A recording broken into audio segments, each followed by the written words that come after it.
Wedding planners, what is the weirdest couple you've ever met? I had one wedding where the bride told the groom aloud at the altar, I'm not really that in love with you, but I think you'll be a good husband. Double quote. The look on his face. He tried to laugh it off and told her to hush, but he was tearing up as they walked away. A wise professor once told me there's a time and place for everything. But not now. Not a wedding planner, but I am a hotel manager. There was one wedding couple that was literally about to walk down the aisle that day. You do the standard good luck, congratulations, all that shit. The bride is over there doing her thing. Someone was talking to the groom and was like, aren't you excited? Or something like that. He shrugged his shoulders. Like ugh. Yeah. I'm excited. Whatever. Sometimes you know it's bad. And they don't need to say anything. I attended a wedding as a groomsman's +1. The bride didn't even know me but stone cold sober. Chatted with me all about how even if the romance dies, she thinks they could be good friends and she'd be okay raising kids with him. They were 21 years old. She was even if the romance dies I'm at 21. Lasted like 9 months I worked at a tux place. I was measuring a groom and his best man. The whole time the best man was saying awful things about the bride. Finally the groom said something along the lines of, oh well, that's what divorce is for. Double quote. Big brain time, spend loads of time and money on a wedding just to spend loads of time and money on a divorce. I was to be best man. While the groom and I were being measured for our entatuxes, powder blue velvet with wavy black piping. It was at era, he blurted out. A promise of nothing. If it doesn't work out, I'll just get a divorce. Double quote. Narrator. It didn't work out. Asterisk. They filed for divorce 10 months later. And although both were virtually penniless, they had a huge, expensive dust up over who got to keep the dog, which was basically their only joint asset. I had one girl who wanted the guests to pay for the expenses. She needed $900 per person. I don't think she got a single yes to her invitations. She asked me to lower my costs. At that point I kindly asked her to get another person to help her. I don't know what happened after that. Maybe she cancelled the thing. I met this couple who was so obsessed with the movie Back to the Future. They rented the original DeLorean from the film and the groom entered the ceremony inside the car. The really weird part was they named their child Calvin. Calvin was the name Marty had. He went back in time in the 1950s. Could be worse. They could have named him Darth Vader from the planet Vulcan. I've had a few weird couples for sure. The one that comes to mind first is one that is getting married later this year. The bride and groom are around 19-20 and they act like children. Like the bride literally will only talk in a baby voice to her parents who hover over everything. They also picked a go with Spider-Man and Beauty and the Beast as their theme. Yes, they want both to be depicted and not in a fun adult interpretation of it, but in like wanting to use party supplies that you would use for a kid's birthday. My venue also rents out a fog machine that can be used for the first dance. We had this one groom that was obsessed with ninjas and wanted to try to hide in the fog and jump out and do crazy karate moves and such. It was weird. Those are the only ones that stand out to me. But I've definitely dealt with a lot of weirdos. I'm getting married in October. Fingers crossed. We are both big nerds. We are gonna have tables with the colors I picked, but each table is gonna represent stuff we like.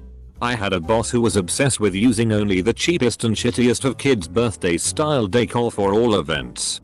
Even the very nice fundraising ones. And it was a choice. Not at all out of necessity. And she attended tons of similar events at other places, so she definitely knew what was expected of event decor. So hearing about your party city couple is weirdly reassuring. Not particularly a wedding planner. However, I was a wedding photographer at one of those cheesy wedding chapels on the Strip in Las Vegas. The story I remembered most was this couple who got married. It was business as usual. We didn't think much of it. Had the service and took the photos. We told them to return the next day for photos. The next morning we get a call from the groom we will call James, saying that his new wife Emily threw him out of the car last night and left him on the side of the road. We come to find out James wasn't an American citizen, so he essentially paid Emily, I believe, $10,000 so he can start the process of becoming a citizen. He was now asking if he could annul his wedding after being scammed out of $10K. It's fairly common you'd go online or even to other chapels to shop around to compare prices and the types of wedding packages other chapels offer, so a few months later we see Emily on another competitor's wedding website with a different guy. So we assumed she was making this a business, marrying dudes for money and leaving them high and dry. I wish I had some more resolution to the story, however that's all I have on my end. Other than that, you encounter a lot of interesting walks of life doing Elvis theme weddings ceremonies with the occasional costume themes. I was a wedding coordinator intern at a local banquet hall one summer. The actual coordinator on staff would work with them for months, then I'd typically help out with the rehearsal and ceremony reception the next day. We had one couple that we knew was going to have an interesting ceremony. We knew she was going to have elements around the hall that were woodsy and natural because she liked fairies. And also their best friend was going to marry them and it was his first time. They show up to rehearsal and she's in full fairy wings, and she confirmed that, yes, she was going to wear them in the wedding. Sure. Whatever. We start getting a ceremony order together. Groom is super awkward and won't give a straight answer. Barely even looks us in the eyes. Bride has somehow failed to inform us that her parents are divorced and haven't spoken to one another in years. Great. That eventually gets worked out and they walk down the rehearsal aisle to the poor guy officiating. We tell the officiant he can practice what he wants to say or just skip it and cut to the ring exchange. Homeboy pulls out a stack of papers and proceeds to read a 25-minute speech. Bride looks like she wants to ascend to another plane and the bridesmaids are barely containing themselves. They were nice and their wedding day was great and frilly and warm. Oh. And the officiant had them do their vows while he twirled a wand with streamers on it. What a weird weekend. I bartended a wedding of two Transpisces people. She thought she was a pony. He was a centaur. They were pretty adamant. There's someone for everyone, they say. At least they were well matched species. A pony and centaur do well together. Oh. Not a wedding planner. But attended a wedding of this super rich acquaintance. It was a large venue to accommodate around 1,500 to 2,000 guests, pretty common in my culture. The theme for all wedding festivities was, don't ask why, 50 Shades of Grey. Right from calling each other my MR. Grey and my M's. Steel. Right from masks to fans and color themes. The entire place was decked up following that theme. Not to mention, as you enter the venue, there was a pictorial depiction of their journey set to the same theme. I have some great memories explaining this to my super conservative parents. Edit. Grammar. I'm a chef or a caterer event planner. US based. We coordinate everything for the couples, unless they choose not to. We always learn the crazy stuff about the couple direct from the person who has been meeting with them for months and is coordinating the night of. Or we saw it firsthand if it happened at the wedding itself. One couple got married in a gorgeous old venue. No alcohol, very odd. No music. No dancing. The couple had their actual first kiss after the vows. They barely looked at each other the whole night. A waitstaff found the officiant's wife crying on the floor, not knowing if she could keep doing it. She pleaded for a drink, which we didn't have because it was a dry ceremony. Then she disappeared for a while. We think they might have all been in a cult. But that info wasn't relevant to the booking, so we can't know. Honestly, that is just the first one that comes to mind. After 7 years doing this, you see some weird shit. I had a couple hire me in the night of our first consultation. They bickered and got a little inappropriate. Maybe they thought it was funny. But they were strangers and I met them in my home and I found having them there uncomfortable. It seemed clear that they didn't know one another very well and it looked to me to be a green card kind of situation. I would bet money that they are no longer together. Oof. I had a couple whose last name, in another language, literally means penis. Which was actually really fitting. Because they were epic D. words for that. Yup. The guy would hit on me. All the female waitstaff. And even the company's owner's mother, who was 65, whenever his fiancée left the room. Not just harmless flirtations. I mean like legit vulgar propositions. That wasn't even the worst part though. They had this request that we save all the bottles of beer, wine, and liquor from the event because the husband and his groomsmen were going to melt them down and make dildos out of them in various styles to be used on the bride after they were married. That was the last wedding I helped coordinate. I left that company as soon as that wedding was done. I had a couple who were born in America, but both sets of parents had emigrated from India. The couple had already been married for 7 years, but had a civil ceremony. They were now giving their moms the big wedding with all the traditions. The game plan was Hindu ceremony, cocktail hour, Western vow renewal, cocktail hour, reception. He was such a groomzilla. Worse than any bride I ever dealt with. I could go into plenty of examples of why they were a weird couple, but one moment sums it up. It was August and scorching hot. Hindu ceremonies are long and theirs ran longer. During the first cocktail hour the couple was changing for the Western vow renewal. It was time to start this second ceremony and the guests had been outdoors for 2 hours and counting. The bride said she needed 20 more minutes to redo her hair. The groom demanded I hold open the dressing room door and he started screaming at her to get her a $sign out here and just tearing into her. And she started laughing hysterically as I stood there between them, holding the door, wondering how the hell they'd already made it 7 years together. My cousin's friend, who watched anime regularly in her college years, is a wedding planner. She once told me about this couple who planned to have a Sailor Moon Hunter x Hunter. Never watched either but I recognized the anime themed wedding. She said they were lovely, but the wife had the classic Sailor Moon cat's moon tattoo to her forehead. Early in the morning, I had to go on a hunt for the missing groom in Marbella who had been on a 24-hour drugs-fueled bender with his grooms and best man the night before the wedding. I found him in one of his mates' rooms at the hotel still wide awake.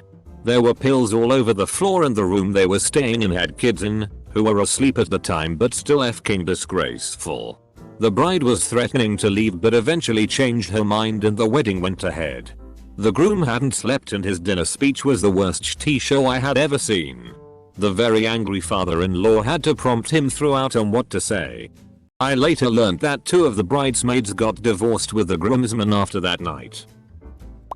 Not a planner, but I have catered a lot of weddings. Best couple, weird too but this was amazing, were these square dancing lesbians. The reception was sweet. Then the more feminine of the 2 unpins her formal skirt to reveal cowboy boots. Them and a bunch of their friends were a well-tuned square dancing machine. It was unexpected and beautiful.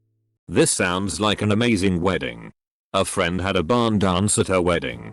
You could easily see which of us had grown up going to them and those who were partners that had come from the cities or towns. A friend of mine and her husband had a nightmare before Christmas themed wedding. Sounded tacky but turned out fantastic. They had black trees and both wore all black. She wore a black dress, but it was a bridal gown 100%. Their flowers were lilies with black trimmings and fake black greenery. The food was black squid ink soup. Actually pretty tasty. A salad with blackberries and cheese that had been dyed black. Their cake was black of course, but had Jack Skellington and his bride as the toppers. It was really cool and well done. Do it if that's what you wanna do, I say. It stands out and makes you happy. Had one couple who left to she thinks my tractor's sexy, her a tiny thing in a pink gingham dress and he about 6'1" in overalls with no shirt. One couple, very young, who wanted to do the dance they had learned in ballroom class but could only do it to Santana Smooth.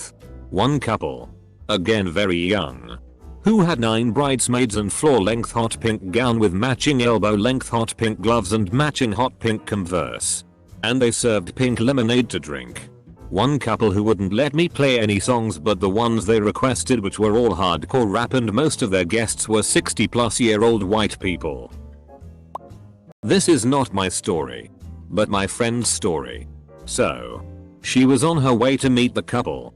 And she was weirded out because they planned the meeting in a graveyard. When she arrived, she noticed that the woman was a lot more attracted to the man.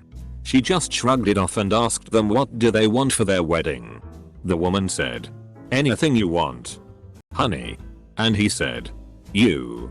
Then he pulled out a syringe and my friend started running. She barely made it.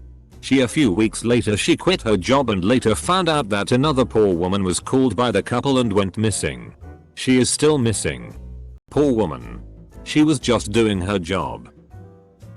Oh my gosh, you could write a book with all the stuff my mother has seen. She's a wedding coordinator and she's had everyone from people planning a wedding 2 months out to 3 years out. My personal favorite story is one of a couple. Not a bride and a groom but a bridesmaid and her husband. They got incredibly drunk. Even before the ceremony. Well, you know there's only one thing to do when you have just drank a significant amount of liquid, and when you're drunk it seems like a great plan. So the bridesmaid lifted up her dress and took a piss right next to the cake table.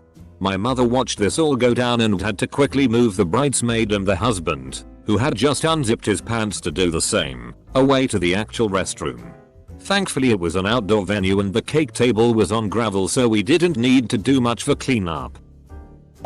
Not a wedding planner. But I worked as a nanny in college. A couple I worked for each had their own set of dishes in the kitchen and they were not allowed to use each other's plates, silverware. Their kids were not allowed to play with each other's toys either. Each had their own identical set. It was weird. As a musician I've performed for some strange wealthy couples. Weirdest was playing a January wedding at the Vancouver Trump Hotel. The couple spent much of the evening sitting at the hair table not speaking. Or really smiling for that matter. Also, front and center was a podium with a giant Trump logo on the front. Which I'm assuming the couple chose to have there. Because it's classy. Not a wedding planner. But I used to manage a bridal boutique in a big city. I once had a bride and her mother get into a fist fight in one of the front foyers after the bride had said yes to the dress. Not a wedding I planned. But one I did help with. My dad, stepmom, and most of their family insisted I dye my rocking red hair back to boring brown in a process that would have killed my hair right before starting college. I stood my ground and pulled it off. Also I offered to wear a wig but they said it wasn't good enough. A young couple who had only known each other about 6 months. And were both barely 20. Her father was a congressman. And basically used the wedding as a big social event for political friends. Her mother hired a planner and planned the entire event with little input from the couple. Including the guest list. The couple only knew the wedding party and their family members. Which was a small portion of the 300+ people who attended. The groom went off to drink with his buddies. And the bride was hanging out with her, very gay, best friend. All the politicians kept congratulating the bride and her friend. Tapping their glasses to try to get them to kiss each other. And making lewd jokes as everyone got progressively more drunk. By the end of the night, the groom was passed out in his truck. And the bride and her best friend rode off in the fancy just married car to the applause and waves of the oblivious political crowd. Weird party. And yes, best friend is definitely gay. No funny business. Close bracket. I had this one couple. The groom was having second thoughts, so he hid above the altar with his best man. The groom asked the best man go text everyone and tell them the wedding was off. But the best man really needed to pee. He couldn't hold it in any longer and pissed himself. They did eventually get married. But divorced a few months later. The groom never did get Nana's cottage.